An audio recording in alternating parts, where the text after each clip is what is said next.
Here. Welcome to this. Philippe is going to be in charge of the event. No problem.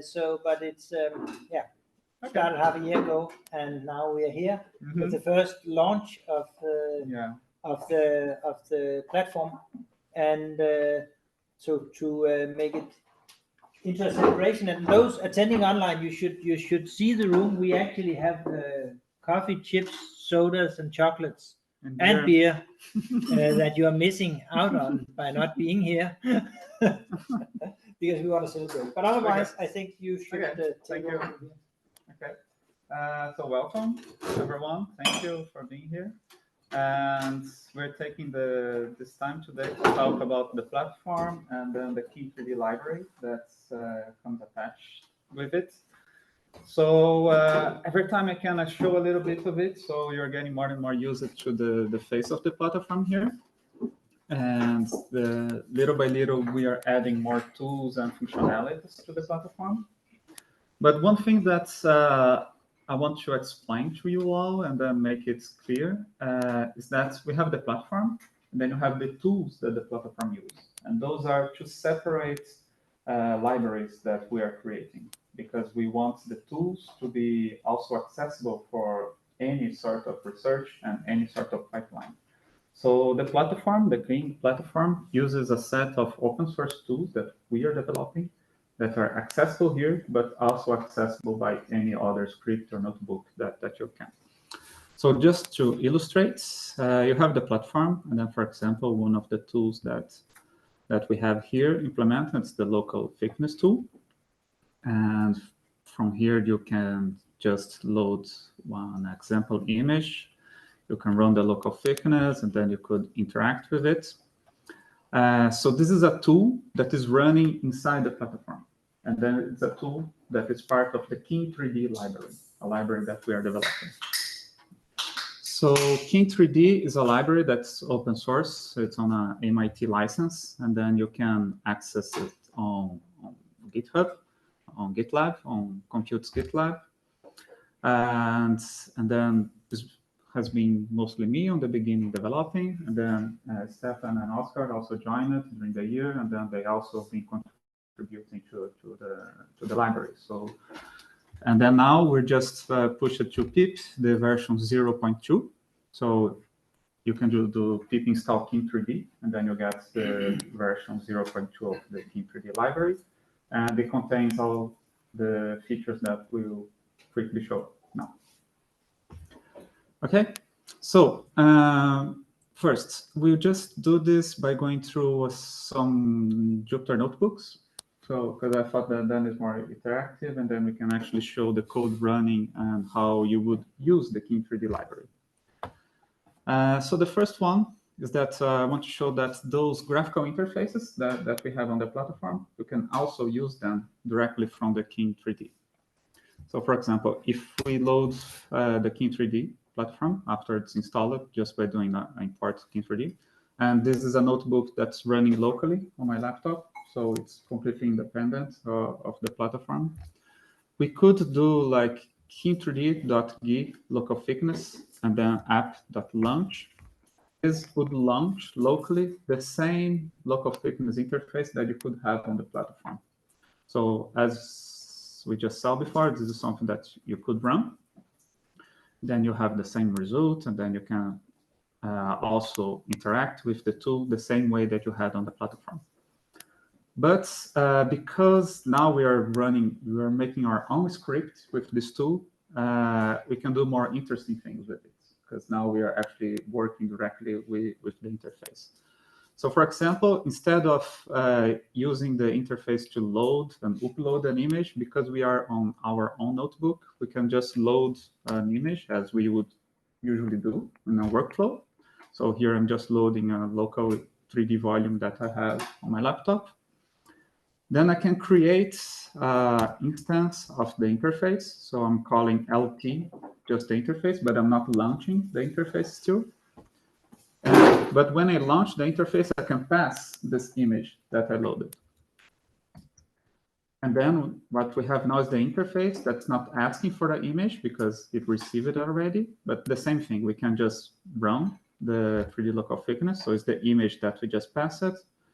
And we can interact with it the same way that we were doing with the online part, and change parameters and run something. And then if we run, it will run the local thickness. But now also, because we are in a Jupyter notebook, we can get the result, extract the result from the tool by running get result. So then we can actually do any sort of pipeline that will use the result that we explored. So we can, for example, then come back, for example, change the threshold, run again the algorithm. So it will run the local thickness with a different threshold. You can go there and get the result again and keep working and then load again the result. So this allows us to get the tools that we're developing and then use those interactive parts, but merge them into a pipeline, for example. We can give data to a tool, use it, get the data from it, send the data for the next tool, and then little by little start creating a pipeline with the tools that we have. And the next parts that we have is that we also are developing some visualization tools that can help go through, like, some more easily see the data that we're dealing with. And this part was mainly developed by Oscar, so I think it's nice if you show that for us. Mm-hmm. Yeah. So one functionality that we've implemented is slice visualization, so slice viz, and it's a tool that enables you to take a 3D dataset and then visualize any slice of that 3D dataset. So once again, we import QIM 3D. And then in this function sliceViz, we can either give as input the path to your file or directly give your 3D volume right here. You can then choose the position of your slice so that you can visualize it. By default, it's going to show you the middle slice. And then you have other options for plotting. So if I take an example of a fly, I can take the path, and here I choose to load it with the TIFF file package, and I have a volume which is 300 by 300 and then 200 in height. So by just inserting the mix, I can have the first image here, which by default takes the position in the middle of this 3D volume. I can then use the functionalities of this tool to make the image bigger if I want. And I can now also start to visualize multiple slices. And the way to do that is to give either a list or an array to the position input. So here I take, for example, a list, and I can then visualize multiple parts of my 3D volume. I can also, for example, here I'm taking a starting point and an ending point, and then I'm creating a NumPy array so that I go through this start to end with 6 images. And I get something like that. So where I can see the fly from different slices. Then by default, I have the start. I can also change to the start and the ending position. And then I also have the freedom to choose whichever color map I want. So this is a quick and easy implementation to be able to visualize any slice that you have in a 3D volume. Thank you.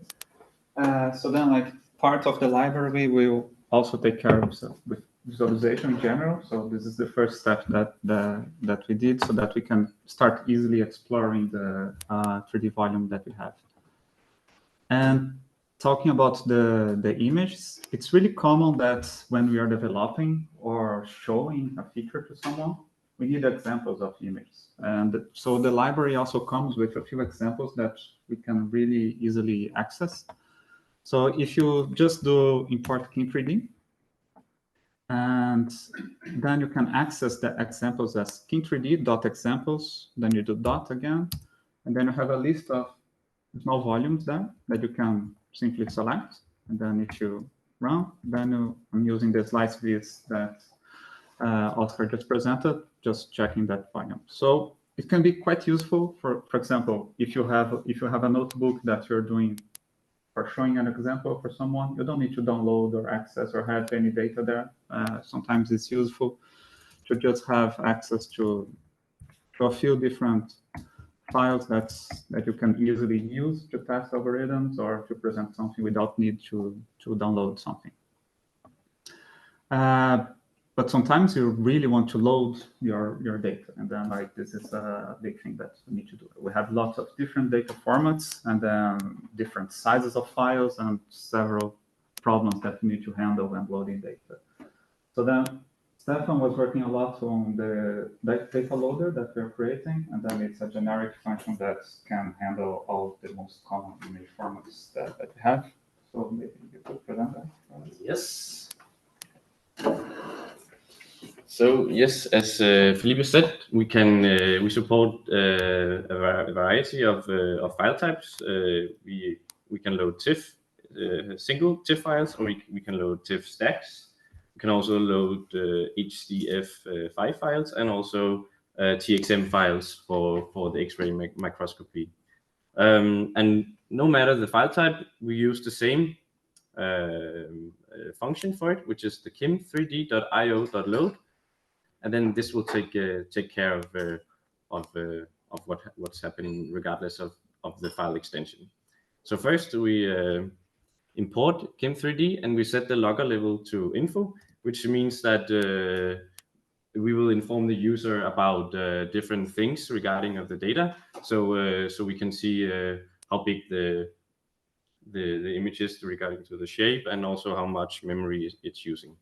So the first one I want to show is the single TIFF file. You have to provide a string with the file path to a TIFF file. And then there's an optional argument, which is the virtual stack. And by default, it's false.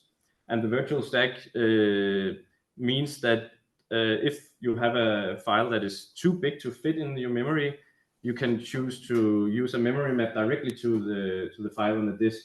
So the entire file is not loaded into the memory, but you just create a map to the file on the disk. And I will show you a case where it's relevant in a minute to use this virtual stack. So first, we just load a single TIFF file into the memory, and we see here the shape and also how much of the memory the file is using. But let's see here, we have a TIFF file of an optical nerve, and I use the Unix command, the disk usage, to see how much the file is taking in memory on the disk. And we see that it's a 131 gigabyte file, which obviously doesn't fit into most of the memory on most of the computers. So we put the virtual stack to true, and we try to load in the volume. And now we see that it's using virtual stack. We are informed by that because we set the logger level to info, and we see it's a quite big file. And it's only using 168 bytes of memory because it only saves the path to the place on the disk where this is saved. And now it's not a NumPy array, but it's a NumPy memmap object, which you can handle as an NumPy array, but it's not loaded into memory. And the downside is that it's not as fast because you don't have the entire file in memory, but the upside is that you can load very, very big files, even though you don't have the RAM for it. And we also guide you. Let's say your spelling is not that good, so you try to load a file, and then we try to help you as much as possible because we will give you suggestions about the file name that is closest to what you were trying to write. So moving on to the TIFF stack, more or less the same idea, but now instead of providing a string with the file name, you just provide a string to the path where the stack is. And it can happen that in the same path you have multiple stacks and you only want to load one of the stacks in this directory. So this means we have decided that you should use an argument called contains, which is required to use to load the TIFF stack, and it's specifying a part of the common stack name that you have to specify in order to to say which of the stacks you want to load in case there are more. So let's see here. We have an example of a directory on the HPC where we have two different stiff stacks. We have something with flat, and we have something called Tomo. And let's just naively try to just provide the directory and use the function to load it. And it will say that we please specify part of the name that is common for the TIFF file. Okay, we are lazy. We just provide a T because it's in the name. Again, it raises an error because this T is both contained in the flat stack and the Tomo stack. So it's ambiguous, and therefore it suggests you to either choose something that is specific to either the flat or the Tomo stack. So we provide the flat, and we load the TIFF stack with the flat files, let's say. And likewise, we can also use a virtual stack for the TIFF stacks, and we use that to load the 200 TIFF files for the Tomo TIFF stack. Yes. The next file type we support is the HDF5. It's a bit more tricky than the TIFF file because it can contain multiple datasets in the same file. So for this, you have to, in case there are more than one dataset in the file, you have to provide a dataset name in order to specify which of the datasets in the file you want to load. But we will help you with that. It will inform you. So first, we just try to load a file with only one dataset, and you can just provide the path to the file, and it will load it into memory.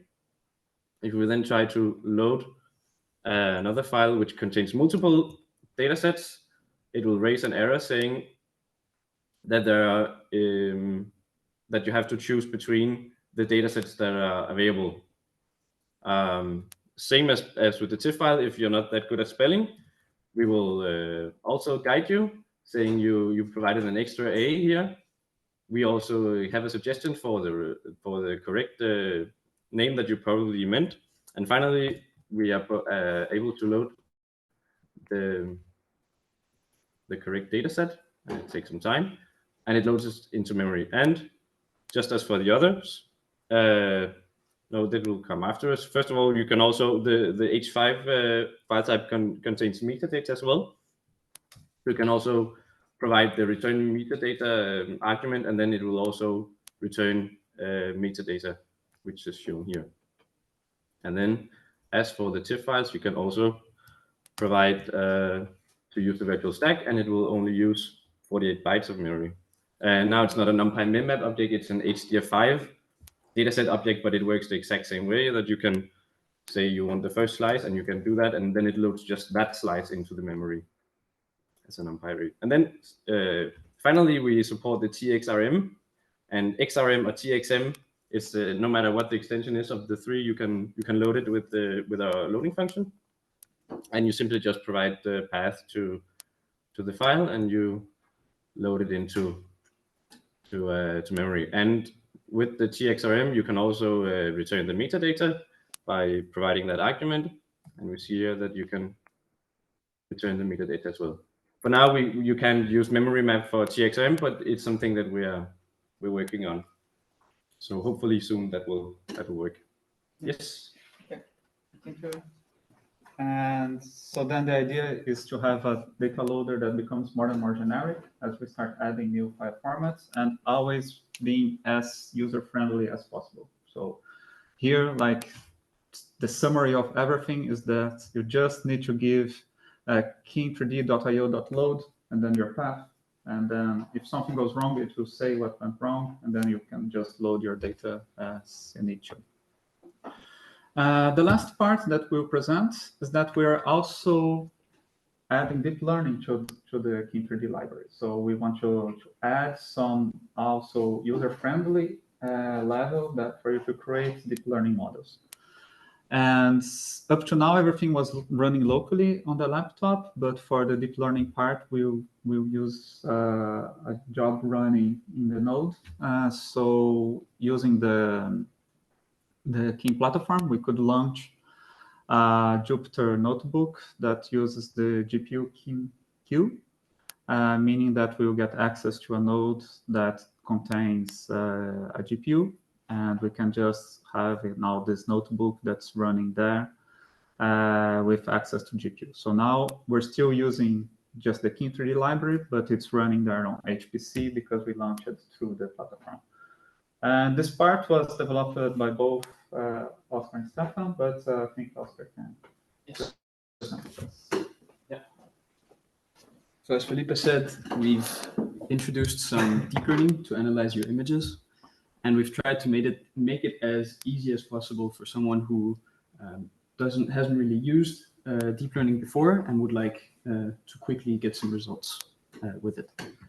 So the first thing we need to do again is to have our QIM 3D package. And then the first thing that we've implemented is to use the unit.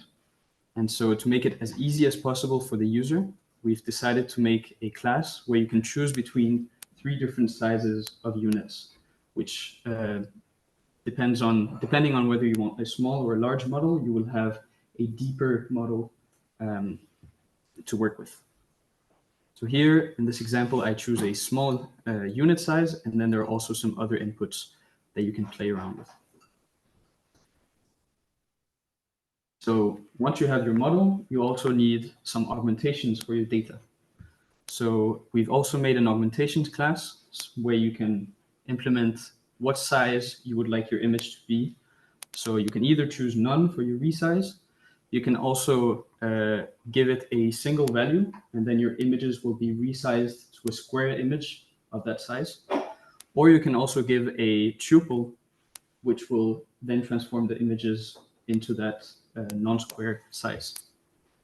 Similarly to the unit, we also have 3 different levels of transformations to make it as easy as possible for someone to implement augmentations. And so here we, by default, have no transformation for validation and testing, and we decide to use a light transformation for our training data. Now that we have our model and our augmentation, we need to import our data. So here are 3 different examples of data sets that we've been working on and using during the development of this. And there's now 2 different functions, one to get the data sets and then the other to prepare the data loaders.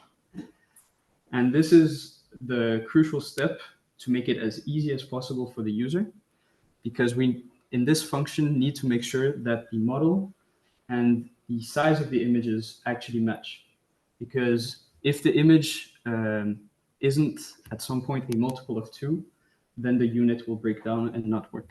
So in this function, we check, depending on the input of the resize, we check the compatibility between the unit and the size of the images. So here we set our level to info, the level of the logger, in order to get more information. And so if the resize is none, which is by default, then the function will check the first image in your dataset and assume that all the images are of the same size. And then it will check that it matches. And otherwise, it either takes an integer and changes it to a square image, or if it's a tuple, changes it to that non-square image size. So here we decided to have no resize, so it just takes the data as it is, and it then checks the first image in the dataset and sees that with my model that I have, it does not match the image size. So we warn the user that the image will be resized to the closest size so that the unit will work. So now we have our model, we have our augmentations, and we have loaded our data with the datasets and then the data loader where we can specify which batch size we would like. And I have run it, yes. So now we also have something called grid overview, where we can take any of the training, any of the data sets, whether training, validation, or test, and look at some of the images to get an overview of the data that we're working with. So here we have our input images, which we'll be working with, and then our labels. We also have a cool implementation of a model summary, which gives you the architecture of the model with all the specifics of what your image will go through, as well as the parameters, and in the end, the total amount of parameters and the size of your unit. Finally, we have our data and we have our model. So now we would like to train it. To train it before we train it, we first need to specify our hyperparameters, which we have also made easy for you here, where you only need to specify your model, and then you have some default values with the number of epochs which we should train the model, the learning rate, optimizers, and some other functionalities. So here I decide to run my model for 10 epochs. And finally, the only thing that I need to do is to train my model. And to do that, I need to give the model that I've chosen my hyperparameters, as well as the training and the validation data. There's also an extra input to the training function, which is plotting. And by default, it's true. And at the end of your model training, you will then have a plot of the loss throughout your epochs to see how well you trained your model.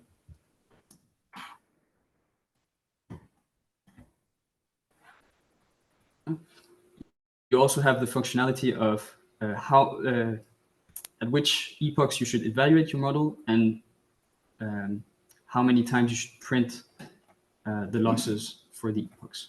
So here it doesn't seem too good because we've decided only to train on 10 epochs, but it's to show the final functionality, which is that once you've trained your model, you would then like to see how well does my model perform. So to do this, we can do inference on the trained model. And to do so, we use the inference function, where we give our test dataset, which we haven't used to train, as well as our trained model. We then, this function gives us a tuple with the inputs, the targets, as well as the predictions from my model. I can then use that and insert this into my grid prediction to have a full overview of how my model worked.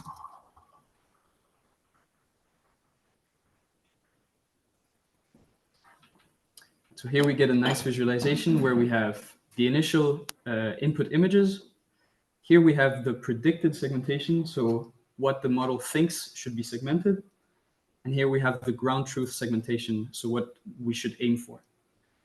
And then finally, we have a comparison between the predicted and the ground truth, where we have everything where it's correctly labeled in green and everything that the model predicted but was not included in the ground truth as red, but also everywhere where the model didn't manage to predict the correct label also in red. So this is a great way to see how well your model performed on the images. And yes, so overall, this implementation is to make it available for anyone to use deep learning in a couple lines. Yeah. Okay, thank you. So those are the main functionalities that we have accessible now in version 0.2 that you can just do pip install QIM 3D and start using. And now it would be nice to have feedback from you. And then one of the things that we want is to know the directions that we should take in the library. Always having in mind that all of this you can use as it is, but also the idea is to implement the things that we put on QIM 3D into the platform. So things will be more easily accessible, but also you can just use the same functionalities in your Python scripts. Yeah, I think it's nice with the UNet that you now have a pipeline. I think that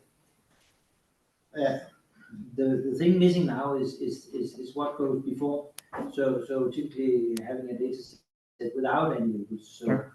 Getting some labels on into the getting the annotation tool that I know you're working on into functionality, and getting that part onto the training as well. Yes. Just that there's some feedback on which parts of the images are working well and where do we need more labels. Mm-hmm. And I think that functionality where you can have partly labeled images is also central to the fact that it doesn't need to be fully labeled training data. Yes, exactly. So Stefan is working right now on a annotation tool that's similar to what we saw here. That you have an interactive tool that you can use in the middle of your notebook, and then you can just get the data from this interaction. This would be like also a annotation tool. So you have your pipeline, you run a cell on your Jupyter notebook that you can annotate your data, and then you can continue in your pipeline with the data you annotated. And then if needed, you can just go back to this interactive cell, change, annotate more, annotate less, and then continue with your pipeline. And things will be interactive like that.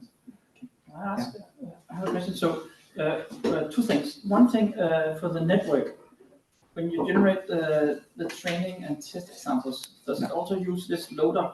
Because you can have a massive data set. Yeah. So you need to make the patches. Is that also implemented here? So you're easier made it? The data loader, yes. Yeah. Maybe we can talk about it. The data loader creates, then it will be loaded by batches when you train.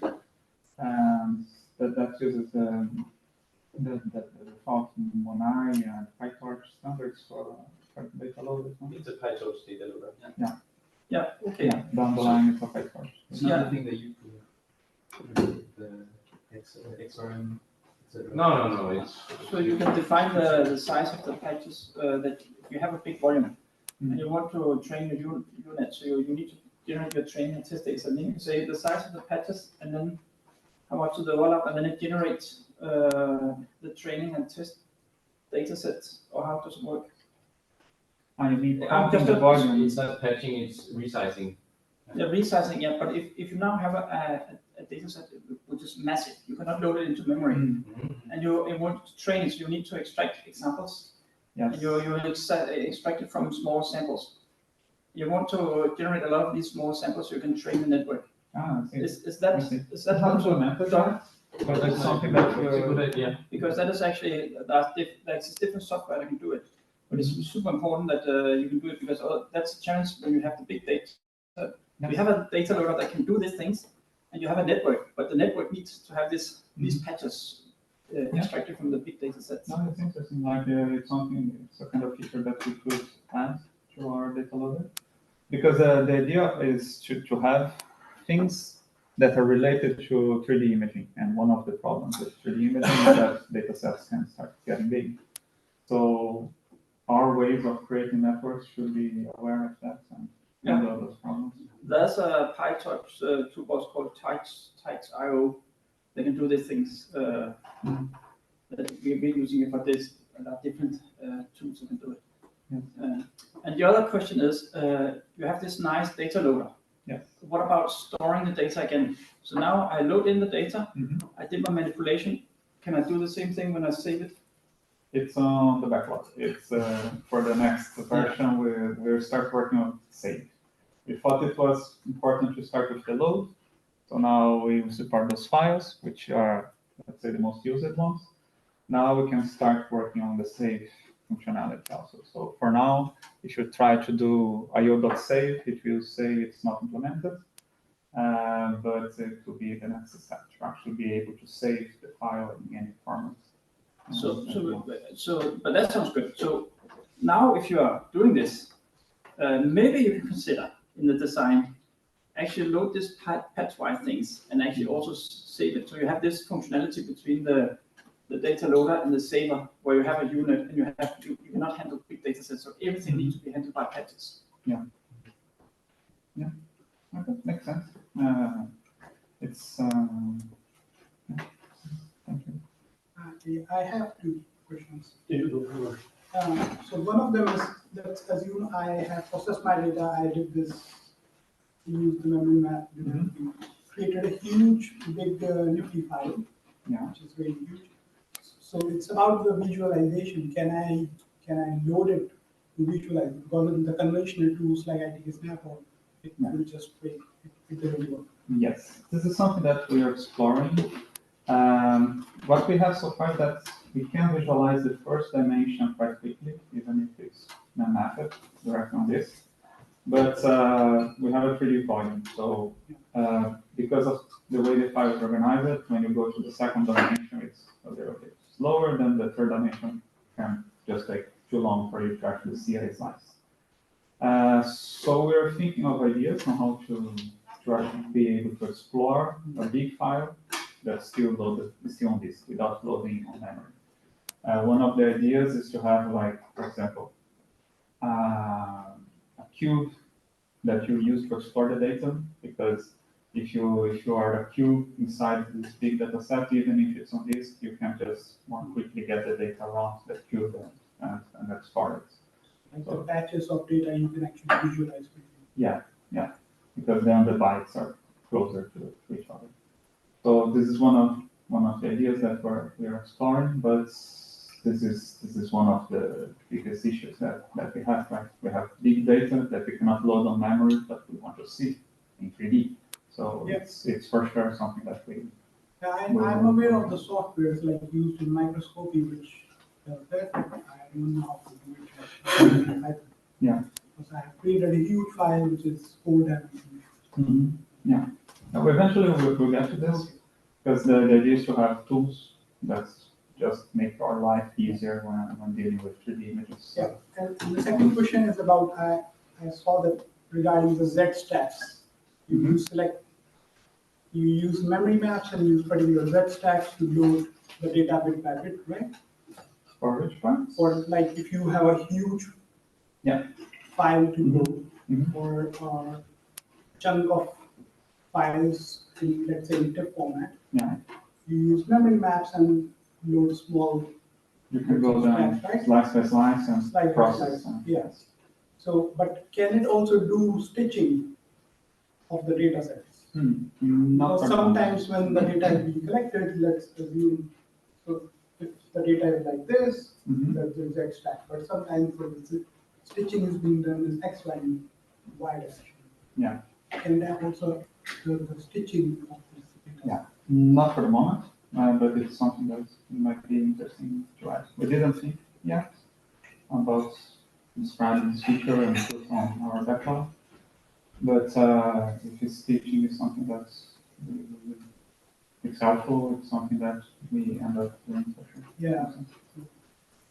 As far as the microscope point of view, there are big samples, then they actually do the stitching in the X, Y. Yeah. Okay. No, makes sense.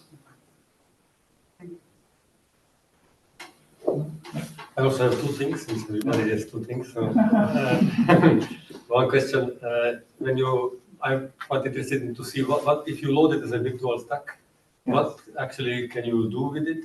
For example, if you load a virtual stack, is it different if you have a TIFF and you load as a virtual stack a TIFF or an HDF5 as a virtual stack? Yeah. Because in principle you could access differently as in a memory, right? These two. Yes. And then, for example, if you choose this visualization, can you actually, on a virtual stack, do a visualization in different planes? We can, and you're right that depending on the file format, it will be more or less difficult to access the data. And once it's loaded, we can just use it as it was on a file array. But it's not loaded because it's a virtual stack, right? It's not loaded, but the addresses are there. So we are working on a data explorer that, well, what we see now is just like the temporary solution, is like the very first beta. So this is a virtual stack. So we see the data and then we can interact with the data. This is a TIFF stack. This is a TIFF. So yes. how do you do it actually? If you need it would work the same for the other file formats. But if I imagine a TIFF stack, which is like that, so how do you load this direction? Yeah, because the main map creates the address. You know what to access the data after it's loaded. That's why it takes a little bit of time to create this main map. It's not something that is instantaneous, because you create this object that knows where data is. Right? So that means that, for example, if I have a TIFF stack which is slice by slice in a certain direction, and I want to visualize this one in the virtual stack, then you will load from each file this line. Yeah, this is why this is a really small file, right? It's 3 megabytes. Technically, there's no need for a virtual stack here. And this is why we see the results instantaneously.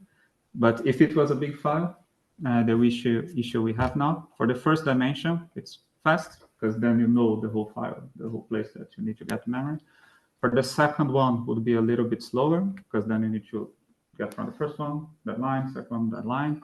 And then for the third dimension would be even slower, because then you need to take that load twice. And so then we're working on If you would have an HDF5, that could be pretty much the same speed in every direction, in principle. It depends how the input is saved. It depends also. So we're testing on that. Maybe also these solutions just first convert your file from TIFF to H5 before visualization. And depending on the size, we can see how it goes. But having a tool that you can easily visualize your data, at least like explore it like that, it's one of the priorities that we have, and then we want it to be as easy and as generic as possible and as fast as possible also. I think this is fantastic. And for example, one of the ways how one can think, just what you said, in my opinion, just the same thing what I'm saying now, is that if you, for example, if one is interested, if you have a big file and you are interested to explore it in different directions, maybe the best way is to actually convert it to HDF5. And so it could be like you could give some workflows. Okay, if you want that, then you actually probably should convert your HDF5. Yeah. Then even the function could suggest you that if we have the visualization function, you pass a TIFF, you see, oh, this TIFF is too big, it's going to take 3 minutes for you to see the slides. It can suggest you put converts equal true before running. So because we're dealing a lot with that, so we're not making something that just runs, we're making something that the user can interact. So I always give you feedback to the user in the best ways you can reach the data and actually get to the results again. So we want a library that it's as friendly as possible, because the idea is that people can install and then people can just start using for not only here, but anywhere that people need to deal with 3D imaging. So my second thing is not a question, it's more that you asked what direction one could now go.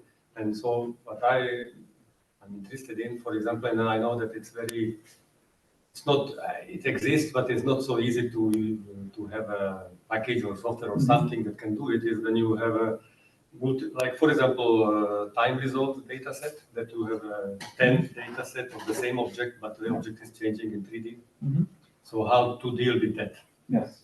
Yeah. And the strategies behind that could be quite interesting to explore. Yeah, this was my PhD. My PhD was 3D plus time data. But then you are in the perfect. I had a lot of fun. It doesn't have to be time. It can be something else, of course. Yeah, but the fourth dimension. Yeah, exactly. So like, because 3D data sets are complex enough, but we want 4D data sets, right? So because it could be some simple things like this data explorer, a 4D data explorer. Just even just that would be something that I think it's not so easy to do currently. When files get big, then it's an exponential problem, right? With the number of dimensions.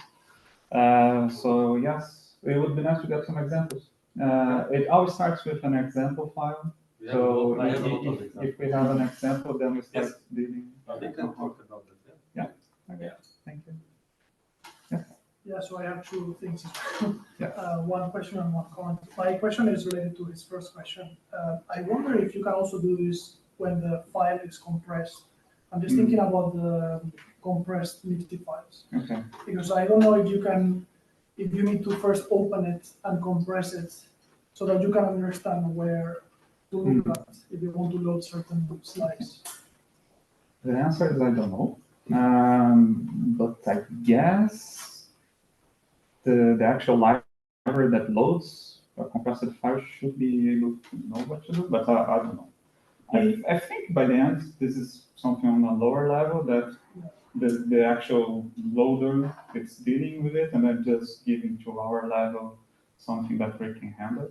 Because I know tips that can be compressed also. And then, because otherwise I would do this sort of thing, like writing some kind of instructions. Because at least for me, I was always compressing Nifty files, because then they use less space. Yeah. But of course, if this is a problem for loading them and accessing slices easily, then I would choose to not compress them.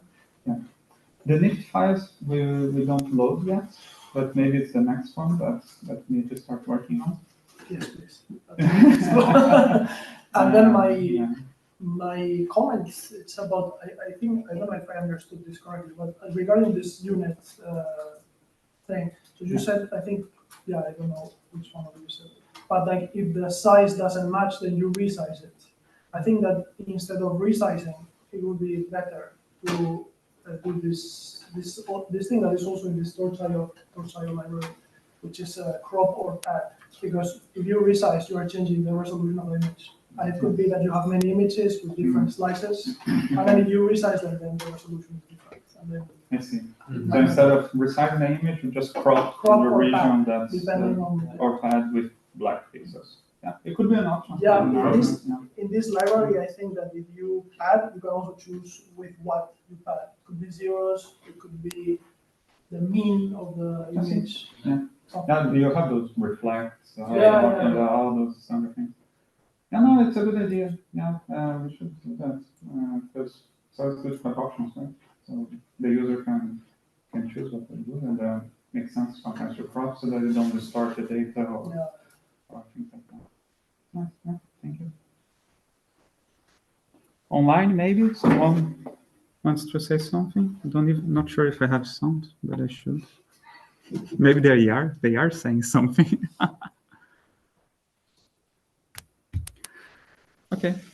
Well, if there's anything else, thank you all for coming. And do a pip install QIM 3D and start testing and breaking stuff. And then if you have any problem, or you can talk to us, or you can raise an issue on GitLab, because the idea is that we should work in as open source as possible way. So you can find this through Google. For example, if you type QIM 3D on Google, you end up here. And the idea is that you can just create an issue and then do a pull request and then just do the normal Git stuff that you use. The idea is to have this as a collaborative open image analysis tool. Okay. Thank you.